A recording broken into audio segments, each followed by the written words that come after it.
The Losers and Pennywise, Gizmo and the Gremlins, Molly Ringwald in high school. There's a yin and a yang to every story, and that's why we're taking a look at how Stranger Things took that pattern and flipped it, dare I say, upside down. I'm Jesse with Cinematica, and this is 107 Facts About Stranger Things. The series was created by the Duffer Brothers, Matt and Ross. They previously worked on M. Night Shyamalan's show Wayward Pines, and during that time, he became somewhat of a mentor to them. No wonder there's so many twists and mysteries in Stranger Things. The brothers pitched it to 15 or so other networks, however, none of them wanted to pick up an adult show about children. They suggested sticking to either an adult plotline or a kid plotline, but the brothers, they would not compromise. Finally, they met Sean Levy and Dan Cohen, they're now executive producers. Levy immediately grasped what the script was going for and helped bring the project over to Netflix. To help with their pitch, the newly assembled team brought Netflix a 2.5-minute long sizzle reel. It was filled with clips of other movies that would help outline the tone and imagery of the show. The show used to be called Montauk while it was in development and was set in a New York beach town. However, when they began shooting Atlanta, they knew it wouldn't fit the bill, so they changed the location to Indiana. The original title and setting were allusions to the Montauk Project, an actual government conspiracy theory. Speculation in that the 70s and 80s, the military were experimenting with time and space right there in sunny old Montauk. The change of location was jarring at first for the creative team, who had already grown attached to it. However, they soon realized that by setting the show in a fictional town, it gave them more freedom to do things that didn't actually happen in real life. The Duffer Brothers still have a whole list of potential replacement titles they brainstormed that they hope never see the light of day. Apparently, a lot of them were really embarrassing, all the more reason that they should release it. It was difficult at first for the staff to get attached to the name Stranger Things, since they were so used to calling it Montauk. However, its similarities with Stephen King's book Needful Things really helped it fit into their world and ultimately get everyone's approval. In fact, Stephen King was a colossal influence on the entire show. For the pitch, they even used a cover of his book Firestarter, but changed the title and added a bike to it for more Spielbergian flair. The show even uses a similar font to Firestarter. In fact, when they were going through potential titles, they'd plug in the name to the Firestarter font to see if it looked good or not. It made the selection not just about sound, but about design. The Duffer Brothers' Stephen King-related ambitions began way before Stranger Things. They wanted to direct the 2017 remake of It, but they were turned down for not having enough experience. It's another reason they just had to make their own. Ironically, Finn Wolfhard, who plays Mikey Wheeler in Stranger Things, is also in the remake of It. He was cast in It first, but production was delayed, which allowed him to be in Stranger Things as well. The production team is abnormally small, especially for the show of its magnitude. The team consists of 4 people: Matt Duffer, Ross Duffer, Sean Levy, and Dan Cohen. It's like their own little league of misfits. Even though it's shot digitally, the production team still wanted to have that vintage film look. They achieved that by adding scan layers of film grain on top of the footage in post. In the same spirit, the Duffer Brothers wanted to shoot it entirely with practical effects, but that quickly proved to be impossible. The timeline of a TV production doesn't really have enough room for that kind of trial and error in order to, perfect and then de-cheese the effect. This revelation gave the brothers a newfound respect for 80s classics that did have to do everything with practical effects. The Demogorgon, however, was made practically. Its costume was designed by Spectral Motion, the same company that created monsters for Guillermo del Toro's Hellboy. They also helped work on modern classics like X-Men First Class, Attack the Block, and Looper. Its design was meant to be simple and recreatable, so that kids could watch the show and then easily break out their pencils or crayons and draw it. Even the silhouette was crafted to be recognizable, with a full head of petals and all. Some of the younger actors on set were actually seriously freaked out by it though. Who could blame them? To comfort them, someone told the kids that he was actually a monster from Monsters Inc., meaning he was just a big ol' friendly John Goodman voiced mush. Suddenly, they all loved that horrible flower demon. According to the creators, the Demogorgon is less Pennywise and a bit more Jaws. It's not a malicious entity as much as a hungry animal on the prowl. Good, because seriously, one Pennywise is more than enough, and I mean, we got 2 now. Everyone is now talking about the Demogorgon, but it's actually been around since 1976. Briefly shown in the opening of episode 1, the Demogorgon is an actual monster from Dungeons and Dragons. It's a demon lord from the abyss and is also known as the Prince of Demons and Lord of all that swims in darkness. The brothers have a 30-page document about their Demogorgon's realm, answering any and all questions that are asked about it. When you release the embarrassing titles list, please send that on over too. There was actually never any intention of showing the Upside Down at all. They thought it would look like a cheap green screen effect. Once they figured out a design they could achieve practically, they realized they could actually go there. The set ended up looking great on the show, but apparently in real life, it felt more like a haunted house. The sports floating through the air are just made by some guy off camera flapping them into a fan, and there's this cheesy purple piping all over the place. No one said practical was pretty. The look of the Upside Down was heavily inspired by the Silent Hill video game series, so not every influence was from the 80s. The void that Eleven goes into is based off of Jonathan Glazer's film Under the Skin. It's a sci-fi movie where Scarlett Johansson's in a fake human disguise, but not like Ghost in the Shell. When Joyce goes into Castle Byers in the Chapter 1 flashback, she says the password is Radagast, as in Radagast the Brown from Lord of the Rings. The books, not the movies, but he does appear in the Hobbit movies later on. Hopper says that the worst thing to happen in Hawkins is an owl attacking Eleanor Gillespie's head. Alessa Gillespie is a character from Silent Hill, which we've already mentioned is an influence. In fact, Alessa has psychic powers and a messed up childhood, much like 11 does. Okay, one more. This one's a bit more obscure, but in chapter 2, there's a scene where 11 sees a photo of Will. It's an homage to the movie Witness. It's shot and scored just like the scene where Harrison Ford looks at the photo of Danny Glover. The show makes so many allusions to things that sometimes it's hard to tell what's on purpose and what's not. The Duffer Brothers have heard people make comparisons to things they haven't even seen or heard of, such as the hit film Daryl. They might have seen it, but you have to. An important part of defining of the time period was giving the characters period-accurate hair and clothing. Hairstylist Sarah Hinsgall gave the actors sufficient notice of what she was going to be doing to their heads since, you know, the 80s hairstyles weren't exactly glamorous. In the case of Dr. Brenner and his cronies, the hairstyle was meant to be more evil. They dyed Matthew Modine's hair white, which is such an eye-catching color that they decided to give every bad guy white or blonde hair to match his. Harbour immediately loved Hooper since he's such an unconventional and complex lead. According to him, he's more reminiscent of heroes of the 80s like Roy Scheider in Jaws or even Indiana Jones. The hat definitely helps with that. The hat, by the way, was David's idea. Since Hopper's such an isolated, shamed character, Harbour figured he wouldn't want anyone to get a good look at his face. He pitched the idea of the hat to the brothers and they were able to put it into the script, though there were some concerns about it. Harbour insisted that they do it anyway, and it became a key part of his character's look. Though there was a point when he might have taken the indie comparison a little too far when he asked the brothers to have a giant boulder rolling after him. It's a bit harder of a request to squeeze into a show naturally than a hat, and the Duffer Brothers still aren't clear whether or not it was a joke. Harbour decided to go method for his role by isolating himself from the children. For the first several shots he had with them, he stayed away to uphold his gruff, intimidating guise. Eventually, his soft side kind of came through though. That soft side also came out while he was watching the show. At the part where Hopper saves Will, Harbour actually started crying, completely forgetting that it was him on screen. Winona Ryder was actually Harbour's crush back in high school when her movies Beetlejuice and Heathers came out. Aw, dreams do come true. Despite her experience in the industry, Ryder's not very TV savvy. She didn't know what streaming was when she was approached about doing a Netflix show, and she's never done a television series before. However, you don't have to be savvy to connect with good writing, and that's all she needed to be on board. Joyce's character was actually completely different before Ryder was cast. Since the show took place in Montauk, she was more of a typical Long Island queen, abrasive and cursing all the time. They toned the character down more to match Ryder, which worked out since she was no longer a cheap stereotype. They also made the kids swear more in this version rather than the adults in the previous. Her instantly iconic Christmas light setup was designed to be just that, iconic. The Duffer Brothers looked at classic movie set pieces like the Static TV and Poltergeist to see what made them stand out. They concluded it was taking everyday objects and endowing it in something supernatural. So the Christmas lights were always in the show, but they originally had a completely different purpose. Rather than Joyce using them to communicate with Will, it was going to be the teenagers using them to track the monster. One writer suggested the change, and Winona's facial expression took care of the rest. Ryder only had one take to paint the alphabet on the wall, since, you know, that's how paint works. If she botched it, they'd have to give her a whole new wall, which would have taken some time. Fortunately, Ryder knows her ABCs and got it in the first try because she's an experienced adult. Just like a mom, Ryder actually got clothes for Charlie Heaton. She gifted him a The Clash t-shirt that she got when she was younger, since Jonathan is a big fan of The Clash on the show. Heaton appreciated the present even though he, in fact, is not a big fan of the band The Clash. At a New Year's Eve party during production, Heaton accidentally leaned into a candle in the bathroom and singed off the front of his hair. Production had to give him extensions for 3 months while it grew back. Another hidden secret of Heaton's performance is that he's British! Just like Millie Bobby Brown, he covers it up for the role. However, one word was a particular challenge for him: Nancy. Yes, the name of Heaton's co-star character was the hardest part for him to say. It caused him to keep slipping back into his accent, meaning that he'd have to go re-record his dialogue later. If you think Steve is a douchebag in the show, you should have seen him in the original Montauk pilot. Not only is he irredeemably douchey in attitude, but he goes a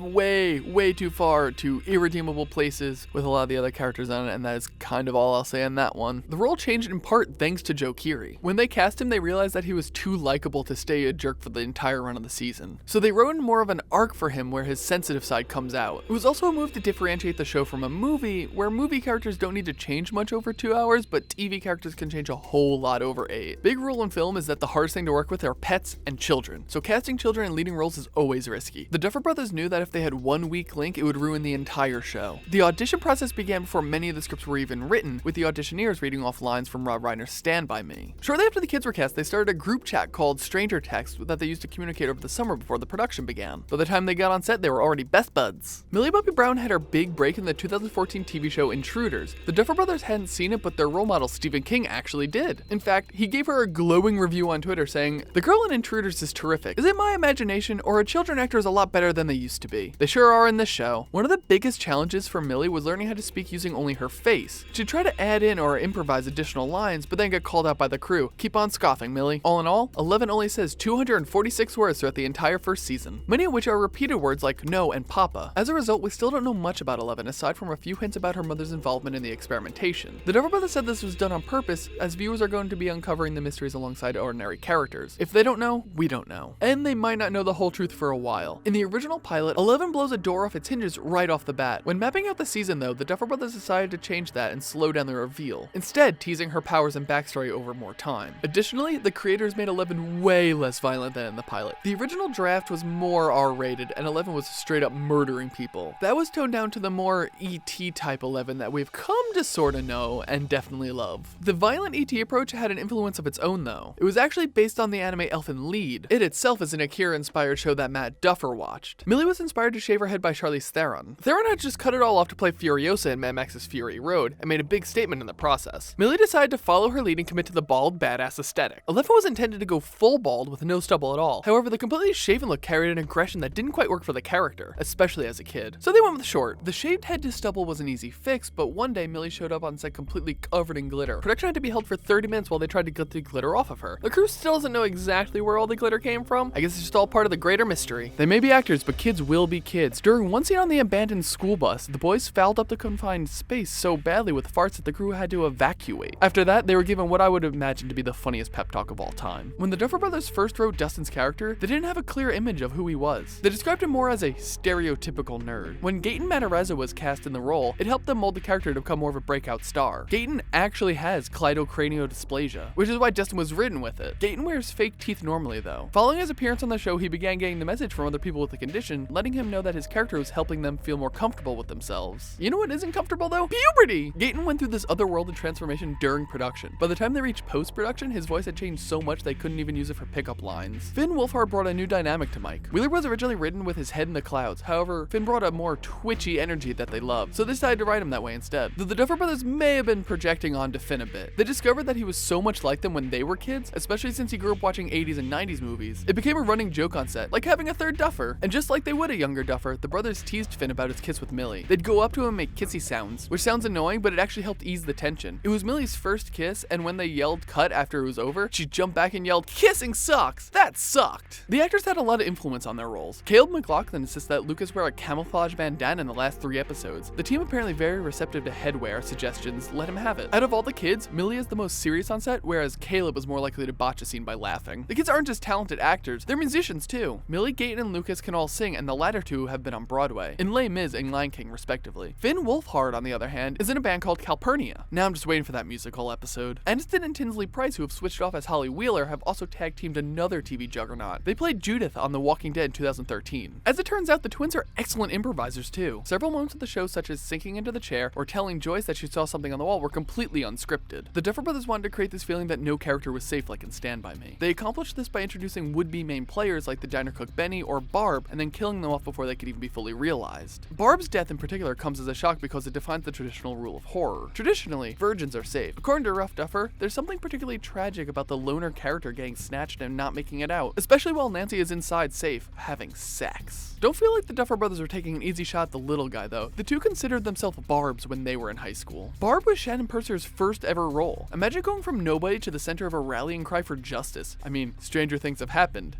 First came justice for Barb, and then came unemployment for Barb. Shannon had to quit her day job at the movie theater because fans kept visiting her there. By then though, she was already making a name for herself. After that came an Emmy nomination for Barb. That's right, Shannon got nominated for an outstanding guest actress after just one role. Stranger Things picked up 17 other nominations, including supporting actor for David Harbour, supporting actress for Millie Bobby Brown, and outstanding drama series. While Stranger Things was not a contender for the 2016 Emmys, the kids still managed to make an appearance in the show. Gaten, Lucas, and Millie performed Uptown Funk in the pre-show and then rode out on bicycles to deliver PB&J sandwiches to the crowd. The Duffer Brothers credit Game of Thrones for leading the way for alternative genre shows to win awards. According to them, sci-fi and fantasy series would never be acknowledged as legitimate until the HBO hit paved the way. Of course, we have to talk about Facegate, aka Winona Ryder's SAG award-worthy reaction to David Harbour's SAG Awards speech. As Harbour delivered the powerful acceptance on behalf of the cast and crew, Ryder delivered some strangely expressive facial reactions, which went viral shortly after. The Duffer Brothers originally intended to direct all 8 episodes to ensure a consistent tone throughout the series. However, by the time they were editing Chapter 1 and 2, preparing for 5 and 6, 6 and writing 7 and 8, they realized they wouldn't be able to keep up. That's when Sean Levy came in to take over directorial duties. Having been with the show since the beginning, he kept it in good hands. In the first episode, Will and Dustin race for one of Dustin's comics, X-Men issue 134. The issue is about psychic mutant Jean Grey becoming Dark Phoenix after being tortured, awfully similar to and even foreshadowing Eleven's storyline. One of the library articles in chapter 3 is, surprise surprise, a Stephen King reference in disguise. It's the one that the officer shows Hopper about the LSD experiment. This is a nod to Firestarter, just like the rest of the show. Episode 4 is titled The Body is ripped straight from the cover of a Stephen King short story of the same title. King's story, which served as the inspiration for the movie Stand By Me, was one of the most influential works for the show. There is even a scene in chapter 5 in which the kids walk down a railroad. Fans of Stand By Me will immediately recognize this visual nod as one of the staples of the movie. Chapter 7, The Bathtub, is one of the most fun episodes of the show, at least according to the creators, as the episode in which the kids, the adults, and the teens finally collide. They think it has the best payoff and most interesting character moments. The bathtub in the episode is actually loaded with 1,200 pounds of Epsom salt. That allowed Millie to float in it without any actual visual effects. The bike chase in episode 7 wasn't actually originally in the script. In fact, the Duffer Brothers were trying to avoid it since it was so reminiscent of E.T. However, they couldn't resist and decided to include it to get it out of their systems. Meanwhile, the line producer was trying to avoid the truck flip since it was such a big, expensive, and volatile set piece. The Duffer Brothers insisted that they do it practically though. During the take, one of the explosives dubbed, causing the van to skid into the camera. This cost the production thousands of dollars, not a big enough cost to stop them from trying it again though. They only convinced the producer by promising that they could put the shot into the trailer, and lo and behold, there it was. Another key prop was the stuffed corpse of Will Byers. As a twisted joke, the Duffer Brothers propped it up in a spooky closet and brought Noah Schnapp's mom. For a second, she was understandably startled, before she whipped out her phone and started sending pictures to all of her friends. Now that's twisted. When he wasn't being played by a stuffed corpse, Will was also portrayed by a cold woman. For the scene where they first discover the corpse, they were worried that the dummy wouldn't look real enough for the police to believe. So they tossed a wig on a stunt woman and tossed her into the cold freezing water. The show's prop budget was $220,000. That's nothing to gawk at, but when you're producing a sci-fi period piece, that money vanishes real fast. The crew ended up getting most of their props from eBay or at a flea market to keep the prices down. Eleven's blonde wig, on the other hand, was not a flea market buy. It was $8,000. They tried to get something cheaper, but they looked completely unbelievable. Still, even expensive wigs get itchy, so Millie would often rip it off and then end up losing it somewhere. To explain the clearly high-quality wig, the production team came up with an unspoken backstory about Mike's grandma. It's a little dark, but apparently she died of cancer and she used to wear that wig, which is why it's still around the house. Now let's compare the price of that wig to the price of Hopper's trailer. They picked that one up for just $1. Think of how many trailers you could have gotten with that wig money. Or how many waffles. 11 eats around 20 waffles throughout the entire course of the show. I love waffles, but that's so many waffles in metric. Fortunately, Millie Bobby Brown didn't have to pound them all down. She spit them up into a bucket after each take, ultimately digesting just a few, which is still better than eating goo though. For each take where Barb spits up the vile bile, Shannon had to take another spoonful of it. Fortunately, it wasn't actually a product of the Upside Down. It was just baby food, olive oil, water, and marmalade. I don't know if that's better. Mike was originally supposed to carry 11 as she was dying in the school scene, but Finn couldn't actually lift up Millie. Dayton had to step in and take his place despite having an injured leg, and they say 11 had superpowers. Notice something missing from the Byers house in the Christmas scene? Like, I don't know, maybe some Christmas lights? You can't blame them for wanting to keep those down. The snow for the winter scene was no happy accident. Over 20 tons of it were shipped to set. Of all places, it was from Florida. How did it get there though? That's a mystery for a different 107. The Duffer Brothers had the Herculean task of writing the show and producing it, meaning their creative side would tell them one thing, but their producing side would have a panic attack over how to actually pull it off. In the end, they chose to listen to the creative side, which is how the finale ended up not only just monster heavy, but upside down heavy. Almost half the season finale was composed of visual effects shots, which is a lot, especially for a TV show. The VFX shots were still being submitted just weeks before the episodes were actually due to launch on Netflix, and many of them weren't even 100% done. The series poster was created by Kyle Lambert based on the iconic 80s poster style Drew Struzan. Struzan is responsible for the poster artwork of Indiana Jones, Back to the Future, E.T., Star Wars, and that's just to name a few. Honestly, just look him up. In addition to the posters, Lambert painted 6 canvases to give out to the cast as gifts. He developed the poster style as he painted those, and by the time he was finished, he was able to tackle the big one. Even though the series drew heavily from Spielberg, the Duffer Brothers picked a soundtrack that was way more Carpenter. They thought that channeling the sound of the darker horror side of the 80s would help differentiate the show from the standard Spielbergian fare. This is why they brought in Kyle Dixon and Michael Stein of the Texas-based band Survive. The music supervisor Nora Felder wasn't sure if the song Should I Stay or Should I Go would literally stay or go. The copyright holder didn't want to give them the song only to have it be used mockingly about monsters. Felder had to convince them that the song was actually about family coming together, not about alternative sci-fi worlds. Once again, I'm Jesse, and thank you for watching 107 Facts About Stranger Things on Cinematica. Who's your favorite character of the season? Who do you hope comes back? Comment below and let us know, and don't forget to click that bell to become part of the notification squad and subscribe to Cinematica, where we help you watch smarter.